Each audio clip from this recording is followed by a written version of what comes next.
Well, gentlemen, the economy. Are we melting down, or is this just another correction? The Dow and FTSE are off 3%. China is struggling to grow their economy. Banks are in as bad or worse shape than in 2008. Oil has depressed from over $60 a barrel to $28 a barrel. Yeah, I don't understand that, right? Because I thought that was good for businesses. Well, obviously apart from North Sea oil businesses, but almost all businesses rely on transport and plastics and all the rest of it. So why is that affecting the Well, you've got these big oil stock companies market? which are now having to cut their belts. There's thousands of people that have been laid off. The big issue is that Saudi Arabia is trying to put the U.S. out of business. They want this to free fall. OPEC normally at this point would have gathered together, come to an agreement and set a floor, and that's it. We're not going to go below it. The Saudis have now said, we don't care, let it go as low as it can, because They want to put out the fracking. you got to put the fracking out of people. business, which is kind of interesting because it affects exploration here. It now costs more to extract it from the ground than you can get for the product. But the thing is, they can't hedge against futures. So a lot of people, the big companies that you're talking about who use a lot of oil, they buy that in advance at a certain price.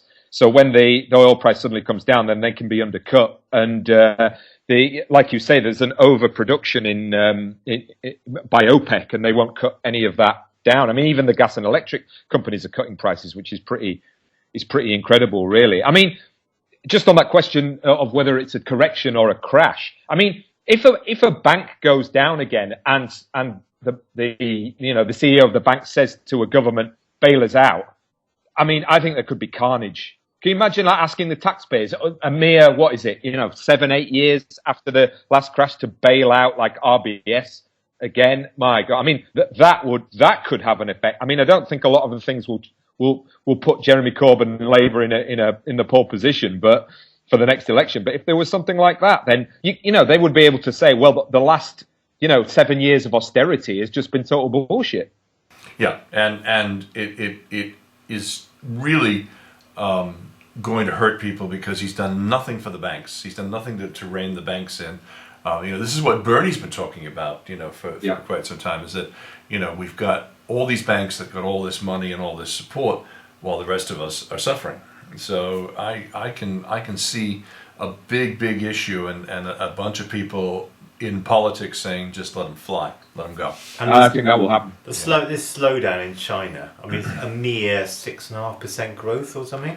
Well, I think it's going to be less than that now. They've finally. It's less than it has been for 25 years, I think. Yeah. Well, the problem is all their growth came through real estate, just like ours. So Yeah, but and they're all empty as well, and all the infrastructure projects and the roads and the bridges and the houses, they're all built, but then nobody's in them, nobody's using them. So it's that's what's causing. There's nothing else that they can do to keep stimulating the economy. Yeah, and now they're worrying, if the Fed has to then go back and lower interest rates after the big, ceremony about raising them a quarter of a point or half a point, whatever it was. Do you think that's going to happen then? They're going to go back on that? I don't know. You just, if that happens, that will create chaos in the marketplace because. Yeah, and plus the other thing, China, and if they get in real shit, they could turn around to all these governments because everybody owes China money and say, "We'll have some of our money back, please." It's just the threat of that is what's causing instability as well. Absolutely.